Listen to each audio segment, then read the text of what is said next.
სახება ანდრო ჭიჭინაძის, ონისე ცხადაძისა და ჯგუფურ ძალადობაში ბრალდებული კიდევ 9 პირის საქმის არსებითი განხილვა გრძელდება თბილისის საქალაქო სასამართლოში. დღევანდელ სხდომაზე ბრალდების მხარეს მოწმეები გამოიკითხებიან სავარაუდოდ შინაგან საქმეთა სამინისტროს თანამშრომლები.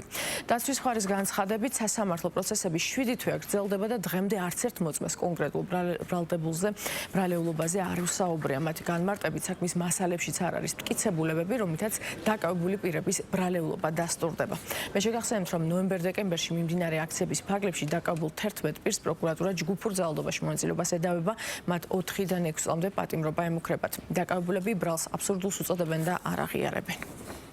დღესაც უცნობი არის ისევე როგორც ყველა პროცესზე ვინ შეიძლება მოვიდეს, თუმცა თუ გასულ პროცესს გავიხსენებთ, პროკურატურა ამბობდა, რომ ასე მოეყვანა შინაგან საქმეთა სამინისტროს წარმომადგენლები, კონკრეტულად ოპერატორები, ვინც აქციის მსვლელობას იღებდნენ, ადამიანები, რომლებიც აქტივისტებთან ერთად იდგნენ, როგორც აქტივისტები, თუმცა ისინი წარმოადგენდნენ შინაგან საქმეთა სამინისტროს და უღებდნენ კონკრეტულ აქტივისტებს ვიდეოებს. ის ვიდეოები, რომლებიც წარმოდგენილი არის და რომლებიც არის დაცვის მხარის სასარგებლო, სადაც ჩანს, როგორც ძალადობდნენ მასიურად სამართალდამცავები აქტივისტების წინააღმდეგ და ასევე მათ პროვოცირებდნენ, ახორციელებდნენ ამ პიროვნებების გადაღებული. 7 თვის მანძილზე მოდიან პიროვნებები, რომლებიც ვერ ამბობენ, რომ დაინახა მაგალითად ანდრო ჭიჭინაძე, ვერ ამბობენ, რომ რომელიმე სინდისის პატიმარი დაინახა, შესაბამისად სამომავლოდაც გაგრძელდება სავარაუდოდ მსგავსი